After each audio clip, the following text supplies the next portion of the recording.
بسم اللہ الرحمن الرحیم۔ السلام علیکم ناظرین، میں ہوں عارف حمید بھٹی۔ پاکستان میں آج کل خبریں ہی خبریں ہیں۔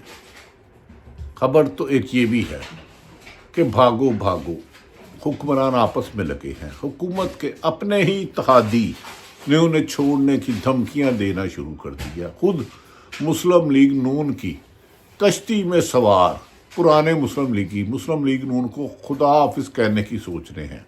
نہایت ذمہ دار ذرائع کے مطابق نواز شریف صدر پاکستان مسلم لیگ نون تاریخ پیدائش ضیاء الحق، سیاست کی تاریخ پیدائش ضیاء الحق کا دور، ایکسپرٹی ہر موقع پر فراڈ کر کے بارگیننگ کر کے این آر او لے کے ملک سے بھاگنا کو نواز شریف کے قریبی لوگوں نے کہا ہے کہ ہم نے پوری طاقت لگا دی 2 سال عمران خان کو مائنس کرتے کرتے، لیکن ہم نے اپنی سیاست ختم کر لی۔ اب الیکشن جیتنا تو دور کی بات، ہمارا اپنے حلقوں میں جانا بھی دشوار ہو چکا ہے۔ ناظرین، کیا ایسا کیا نواز شریف نے کہ باریاں لگائی ہوئی تھی پیپلز پارٹی اور نون لیگ کی، بلا آخر وہ اپنی موت آپ ہی مر گئے۔ جو کھائی انہوں نے عمران خان بانی پی ٹی آئی کے خلاف 9 اپریل 2022 کو سائفر کیس کے تحت سازش کے تحت تیار کیا۔ اب مسلم لیگ نون اپنی سیاست کو ہی الوداع کہتی ہوئی نظر آ رہی ہے۔ دوسری طرف نہایت ذمہ دار ذرائع کے مطابق شہباز شریف صاحب وزیر اعظم پاکستان اور مریم نواز صاحبہ جو نواز شریف صاحب کی صاحبزادی ہیں، ان کے خلاط میں بھی فاصلوں میں دوریاں آنا شروع ہو گئی ہیں، اور عمران خان نے ان کے لیے درد سر بن چکا ہے۔ اوورسیز پاکستانی ان کا وجود نہیں کرتے، کسی کو پسند یہ کہیں جا نہیں سکتے۔ ایسے میں عمران خان نے عوام کو ایسا شعور دے دیا کہ اب جیسے 24 نومبر قریب آ رہی ہے، جو مسلم لیگ نون کے لگڑ بگڑ چمچے کڑچے صحافی بھی ہیں، وہ بھی کہہ رہے ہیں کہ جنہوں نے ماتی مارتی یہ حکومت گئی۔ نجم سیٹھی صاحب بھی کہہ رہے ہیں، جو نہایت قابل احترام ہے، میں ان کے لیے نامناسب نہیں کہہ رہا، میں نے ان کے ساتھ کام کیا ہے، ہی از گریٹ، ان کی انفارمیشن بہت ہوتی ہے۔ وہ بھی کہہ رہے ہیں کہ حکومت نے اکانومی بھی تباہ کر دی اور اپنی سیاست کا بھی بریا گول کر دیا۔ یہ ہوتا ہے ناظرین، جب کوئی ایک شخص کسی بڑے مقصد کے لیے عہد کر لے اور تسلسل سے جدوجہد جاری رکھے تو کامیابی خود بخود اس کی طرف آنا شروع ہو جاتی ہے۔ جیسے ہی میں نے بتایا کہ نون لیگ بلاول بھٹو اب خود کہہ رہے ہیں کہ حکومت ہمیں اعتماد پر ووٹ نہیں لے رہی، ساتھ ہم الگ ہو سکتے ہیں۔ 3 مسلم لیگ نون کے سینئر رہنماؤں نے نواز شریف کو ملاقات میں کہا کہ سر، ہم نے جو ضیاء الحق کی گود سے پروان چڑھا، یہ 2 سالوں سے پنجاب سے مسلم لیگ نون ختم ہوتی جا رہی ہے، یہ بہت چھوٹا سائز رہ گیا ہے۔ دوسرا، عمران خان نے جو آخری چھکا مارا، انہوں نے پروٹیسٹ کی تو بہت کالیں دی، طریق انصاف میں بھی میر جعفر ہیں اور میں پرسنل جانتا ہوں، لیکن یہ طریق انصاف کا حق ہے، ٹھیک ہے، وہ گراہ رہتے ہیں تو رکھے۔ عمران خان ٹس سے مس نہیں ہو رہے، ڈیل پر انہوں نے انکار کر دی، اور آخر میں اب جیل میں انہوں نے 24 نومبر کو پرامن احتجاج کی کال دی۔ اس کے بعد حکومت کے ہاتھ پاؤں پھول گئے، آنکھوں سے نظر آنا بند ہو گیا، کم آ گیا، کانوں میں سنائی نہیں دے رہا۔ یہ مراد میں اندھے ہو گئے یا سنائی نہیں دے رہے سے مراد کس کام نہیں کر رہے۔ اب کہہ رہے ہیں جی، ایک طرف کہتے ہیں ان کے لوگ باہر نہیں آتے، دوسری طرف اربوں کروڑوں روپے کے پرامن احتجاج کو روکنے کے لیے اسلحہ خریدا جا رہا ہے، شیلنگ کا سامان، ایکسپائر شیلنگ کا سامان، لاٹھی چارج، ربڑ بلٹ، ہزار کنٹینر ہر شہر میں پہنچائے جا رہے ہیں، روکو کہ عمران خان کے رہائی کے لیے پرامن احتجاج شروع ہو رہا ہے۔ ابھی 24 نومبر آئی نہیں، لیکن انہوں نے ان کے اپنا پی ٹی وی جو اس وقت سب سے گندا کردار ادا کرا، گو کہ دیگر ٹی ویوں کی اکثریت بھی پی ٹی وی بن چکی ہے، نیشنل میڈیا کی اکثریت بھی پی ٹی وی بن چکی ہے۔ ہاں، ورکنگ جرنلسٹ ہر جگہ اپنا رول ادا کر رہے ہیں، زیادہ یا کم اس پہ الگ ڈبیٹ ہو سکتی ہے۔ حکومت غلیظ پروپیگنڈے پہ اتر آئی ہے، وہ جڑا والا میں تنظیم سازی کر کے اپنے جسم کی پہ مارے کھانے والا ایسی ایسی واہیات گفتگو کر رہا ہے، لگتا ہے کہ انہیں کسی نے یہ تربیت ہی نہیں دی ماں بہن بیٹی اور عزت کا کیا احترام ہوتا ہے۔ اسی مسلم لیگ نون نے شہید بے نظیر بھٹو کے بارے میں بھی گندے پمفلٹ گرائے تھے۔ اب انہی کے کچھ لوگ جو خود سپریم کورٹ میں توہین عدالت میں سزا ہے، وہ عمران خان کی اہلیہ اور بہنہ کے بارے میں وہ زبان استعمال کر رہے ہیں جس سے انہیں ڈوب مر جانا چاہیے۔ کیا حکومت ہاتھ سے جاتے ہوئے ابھی تو طاقتور آپ کے ساتھ ہیں جو آپ کو لائیں؟ اگر انہوں نے ہاتھ کھینچ لیا تو تم تو اپنے وزن کے نیچے خود ہی گر جاؤ گے۔ اب تو نہ تم علاقے کی سیاست کر سکتے ہو، نہ کوئی اصولی بات کر سکتے ہو۔ کب تک گن پوائنٹ پہ میڈیا کو ساتھ رکھو گے؟ کب تک لوگوں کو آپ کی پھر گن پوائنٹ پر کسی کی بہن، کسی کی بیٹی، کسی کے بچے کو اغوا کر کے، کسی کے جسم پر کرنٹ لگا کے، کسی کو برہنہ کر کے آپ اپنے حق میں بیان دلواتے رہو گے، پریس کانفرنسیں کرواتے رہو گے؟ اب میڈیا کے نیشنل میڈیا کی کوئی برت نہیں رہی، بھاڑ میں چلے گئی ان کی پلانٹڈ سٹوریاں۔ بھیجتا کوئی اور ہے، کہتا ہے اپنی طرف سے چلاؤ۔ عمران خان نے ناظرین اور حکومت نے اب مکلاہٹ میں پھر 144 لگا دی، قیدی 804 اڈیالہ جیل میں بند۔ پی ٹی آئی نے ان کی دفعہ 144 کے 1,144 ٹکڑے کر لیے ہیں۔ پورے پاکستان میں لوگ جوگ در جوگ اسلام آباد پہنچنے کی کوشش کر رہے ہیں۔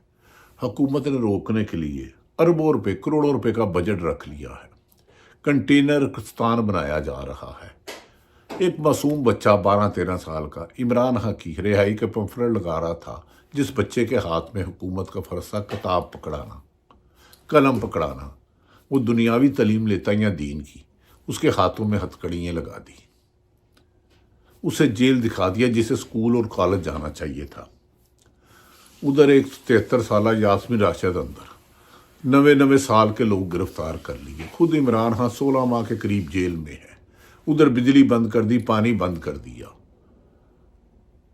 ان کا چھوٹے سے سیل میں رکھا، لیکن خود سیاسی موت دفن ہو گئی، یعنی کہ سیاسی منیمز رہ گئی۔ اب الیکشن ہوتے ہیں تو جیت نہیں سکتے۔ پورے پاکستان میں ایسا لگتا ہے ہر شہر میں 24 نومبر شروع ہو چکا ہے۔ لگتا ہے کہ حکومت کو ہاتھوں کی باتیں ہوئی دانتوں سے کھولنی پڑے گی، اور دانت ٹوٹنے کا بھی خدشہ ہے۔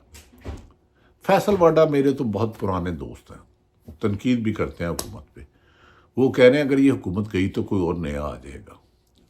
ناظرین، لگتا ہے کہ مریم نواز وزیر اعلیٰ پنجاب تو بن گئی، ہماری قابل احترام ہے، قابل عزت ہے، لیکن انہوں نے اپنے والد کی 40 سال کی سیاست کو دفن کر دیا۔ شہباز شریف صاحب وزیر اعظم تو بن گئے، لیکن عوام کا مینڈیٹ چوری کرنے کے بعد عوام کی نظروں سے ہی نیچے آ کے۔ دوسری طرف حمزہ شہباز بھی سخت نالاں ہے۔ اگر عملاً لاہور اور پنجاب میں سیاست کی تو حملہ شہباز نے، لیکن مریم نواز کی ضد انہیں وزیر اعلیٰ تو بنا دیا، لیکن عوام اور مسلم لیگ نون میں ایسا فاصلہ ہو گیا جو ختم نہیں ہو سکتا۔ اگر آج الیکشن ہوتے ہیں تو بظاہر غیر جانبدار حلقے کہتے ہیں تحریک انصاف کے چیئرمین عمران خان بانی پی ٹی آئی کے حمایت افزا لوگ کلین سویپ کر سکتے ہیں، 200 سے اوپر سیٹیں آرام سے لے جائیں گے، آنکھیں بند کر کے اکیلی جماعت۔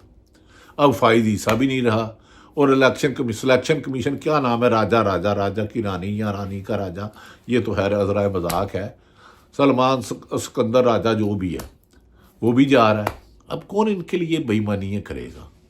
اب کون اغوا برائے بیان کرے گا؟ دوسری طرف ناظرین، بانی پی ٹی آئی نے کہا کہ میں نے خوف کے بت توڑ دیے ہیں، جو 26 سال میں نے سیاست میں جہد کی تھی اس کا ثمر مل گیا، عوام جاگ گئی ہے۔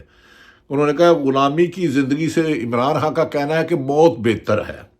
میں پہلے صرف تحریک انصاف کے لوگوں کو باہر نکلنے کا کہتا تھا، جو تحریک انصاف سے منسلک ہے ان کو احتجاجی کال دیتا تھا، مگر 8 فروری کے بعد اس ملک میں جمہوریت کے تابوت میں جو موجودہ حکومت اور ان کے حمایت یافتہ نے جمہوریت کے تابوت آخری کیل ٹھوکا ہے۔ اس کے بعد پوری قوم کا فرض ہے کہ وہ فراڈ، چیٹر، دھوکے بازوں کے خلاف باہر نکلے، وہ چاہے کسی سیاسی جماعت میں بھی آئیں، صاف شفاف الیکشن ہو، اپنے منتخب لوگوں کو ووٹ دیں اور وہ آ کے حکومت کرے۔ اگر چوری کا مال یہ کیسے جائز ہے کہ ایک بہت بڑا بزنس مین ہے، اربوں روپے کا ٹیکس چوری کرتا ہے، امپلائی کو تنخواہ نہیں دیتا اور 2,000 بندے کو کھانا کھلاتا ہے، تو کیا اس کے وہ فراڈ جائز ہو جائے گا؟ نہیں۔ چوری کے ووٹ سے بننے والی حکومت فارم 47 کے تحت، اس کے لیے پوری قوم کو نکلنا ہوگا، چاہے وہ نون لیگ کی بھی، ہاں دوبارہ جس کو کوئی اقتدار دے وہ آ جائے۔ عمران خان نے کہا ہے کہ 8 فروری کو عوام نے تحریک انصاف کو ووٹ دیا، لیکن انہوں نے جمہوریت کی میں کیل دھوک دیا ہے۔ اس کے بعد پوری قوم کا فرض بنتا ہے کہ وہ اس ظلم کے خلاف باہر نکلے۔ جس طرح لوگوں نے 8 فروری کو مشکل کے باوجود ووٹ دے گیا اور ہر طاقت کے باوجود ہر دہشت کو ناکام کیا، اب اسی جذبے سے 24 نومبر کو نکلیں۔ ملک میں اس وقت جمہوریت کی بنیادی ستون، قانون کی حکمرانی، صاف شفاف انتخابات، ادارے رائے تینوں ہی معطل ہیں بلکہ ختم ہو چکے ہیں۔ قبضہ ہو چکا ہے سیسلن مافیا اور گاڈ فادر۔ یہ حکمرانوں کا آئین اور قانون کے مطابق نہیں چلا رہے، سیسلن مافیا اور گاڈ فادر کا طرز پر حکمرانی چل رہے ہیں۔ اٹھا لو، اغوا کر لو، قتل کر دو، مار دو، چھوڑ دو، یہ وہ اس قسم کا ادارہ۔ انہوں نے کہا میڈیا بدترین سینسرشپ کا پر نافذ ہے، میڈیا ریموٹ کنٹرول سے چل رہا ہے، ہیڈ لائن تک خود پسند کرتے ہیں، پروگرام کے گیسٹ خود پسند کرتے ہیں، ٹاپک خود بتاتے ہیں، اس کو بلاؤ اس کو نہیں۔ چمچے خرچے جو انہوں نے رکھے ہیں، فراڈیے جو رکھے ہوئے ہیں، انہیں ٹی وی پہ لا کر پروپیگنڈا کرایا جاتا ہے اور نامناسب زبان استعمال کی جاتی ہے۔ تحریک انصاف کے سربراہ سلمان اکرم راجہ اور دیگر سیاسی قائدین اعتزاز اثر کہتے ہیں کہ وہ بہت جلد عمران خان کی رہائی دیکھ رہے ہیں، آئینی اور قانونی طور پر، کیونکہ عدالت سے بھی عمران خان کے حق میں بیان آ رہا ہے کہ 9 مئی میں تو عمران خان ثابت ہی نہیں خود گرفتار تھا، اور نیب خود کہہ رہی ہے کہ توشہ خانہ میں جج نے غلط سزائیں دی، پروسیکیوشن ہی کمزور تھی، تو بظاہر تو رہائی بھی قریب ہے اور عوام کی آزادی بھی قریب ہے۔ میڈیا نے شہید ارشد شریف ہو گیا باہر نہیں نکلا، کیونکہ اب نثار عثمانی اور برنا نہیں رہے، صحافی بھی تقسیم ہو گئے، اس لیے صحافت پر بھی قبضہ ہے، تو اب صحافی وکلا پوری قوم کو باہر نکلنا ہوگا، عمران خان کے لیے نہیں، پاکستان کے لیے، اپنی نئی نسل کے لیے، پاکستان کی آزادی کے لیے، حقیقی جمہوریت کے لیے۔ نون لیگ نے حکومت کیا کرنی ہے، ان کو تو ان کے اپنے ہی ساتھی چھوڑ رہے ہیں۔ ویسے خواجہ آصف صاحب کی آج کل بڑی کٹ لگ رہی ہے، بیوہ کی چوری کے ووٹوں سے سیٹ نے جیتنے والے جمہوریت کی بات کرتے ہیں، ضیاء الحق کی کابینہ میں رہنے والے جمہوریت کی بات کرتے ہیں، 2018 کا الیکشن ہار گئے اور خود ٹی وی پہ کہتے ہیں میں نے قمر جاوید باجوہ اس وقت کے آرمی چیف کو فون کیا تو صبح جیتا۔ تو 22 کے الیکشن میں تو ریحانہ ڈار نے، عمر ڈار، عثمان ڈار کی والدہ نے تو ان کو 50 60 70 ہزار ووٹوں سے ہارے۔ لیکن خیر کہتے ہیں نا، پنجابی میں کہتے ہیں کوئی شرم ہوتی ہے، کوئی حیا ہوتی ہے، لیکن یہ بازار سے نہیں ملتی، اندر ہوتی ہے۔ ناظرین بہرحال اس کے علاوہ کہا جا رہا ہے کہ موجودہ حکومت نے بار بار کبھی وی پی این، کبھی انٹرنیٹ پہ پابندی لگا کے 1 لاکھ سے زیادہ نوجوان بے روزگار ہو گئے ہیں، جو انٹرنیشنل طور پر میڈیا پر سوشل میڈیا پر آن لائن کام کر رہے تھے، اس سے خلل سے ملک کو 550 ارب روپے کا نقصان ہو چکا ہے۔ اخبارات کے مطابق پاکستان میں انٹرنیٹ کی کارکردگی صرف 27% تک محدود ہو چکی ہے، کیونکہ نیشنل میڈیا ان کے پاس ہے، وہ پی ٹی وی بن چکا۔ سوشل میڈیا پہ غلط بیانی بھی ہوتی ہے، نامناسب بھی ہوتی ہے، لیکن صرف عمران خان کی آواز روکنے کے لیے انہوں نے 22-24 کروڑ عوام کے گلے دبانا شروع کر دی ہے، لیکن ناکامی ان کا مقدر ہے۔ خود عمران نواز شریف کو ملنے والے لوگوں نے کہا جتنا ہم عمران خان کو مائنس کریں اتنا ہی وہ پلس ہوتے جا رہے ہیں، ان کی کامیابی کو اب نہیں روکا جا سکتا۔ ناظرین اس قسم کے وچیت کنڈوں کی وجہ سے کہا جا رہا ہے کہ اب بہت جلد وکلا برادری اور صحافی بھی باہر نکلیں گے، نہ نکلیں تو بہت جلد میں خود اور ہمارے دوست ہماری عامر متین، محمد مالک، کاشف باسی، ارشد شریف کے لیے ایک جدوجہد کریں گے، اور موجودہ صحافیوں کو جن کو میڈیا پر پابندی لگائی جا رہی ہے یا معاشی قتل کیا جا رہا ہے، آئینی اور قانونی اور مختلف طریقوں سے پرامن احتجاج جاری رکھیں گے۔ عمران خان کی کال 24 نومبر جیسے جیسے وقت گزرتا جا رہا ہے، حکومت کے چہرے سے ہوائیں اڑتی جا رہی ہیں، ایسا لگتا ہے حکومت ذہنی طور پر ہار چکی ہے، اور اسی لیے کچھ چند کرپٹ اختیارات سے تجاوز کر کے ظلم کرنے والے پولیس افسر اور بیوروکریٹوں کو کروڑوں روپے کے پلاٹ دیے جا رہے ہیں، جتنا جس نے ظلم کیا۔ دوسری طرف عمران خان نے ظلم ڈھانے والے افسرانوں کی فہرست بنانا شروع کر دی اور ان کے خلاف ایک ہائی کورٹ کا کمیشن بنا کے کارروائی کا مطالبہ کیا جائے گا۔ ناظرین، سیاستدانوں سے زیادہ چند افسران اور بیوروکریٹ نے گندا کردار ادا کیا ہے۔ انہوں نے آئین اور قانون کے مطابق اپنی ذمہ داریاں ادا کرنے کی بجائے حکمرانوں کے کہنے پر حکومت پر تنقید کرنے والے سیاستدانوں یا صحافیوں کی زندگی کی زمین تنگ کرتی ہے، ان کا جینا مشکل کر دیا ہے۔ ایسے افسران داغ ہیں پاکستان کے لیے اور خود اپنے لیے بھی۔ ان مسخ شدہ چہروں کو آپ پلاٹ دیں، محل دیں یا پرکشی عہدوں میں تعینات لگائیں، جب عوام کا سمندر باہر نکلے گا تو یہ ریت کی دیواروں کی طرح بہہ جائیں گے اور بالآخر پاکستان میں حقیقی جمہوریت آ کرے گی۔ اللہ تعالیٰ پاکستان کا حامی و ناصر ہو۔ پاکستان زندہ باد۔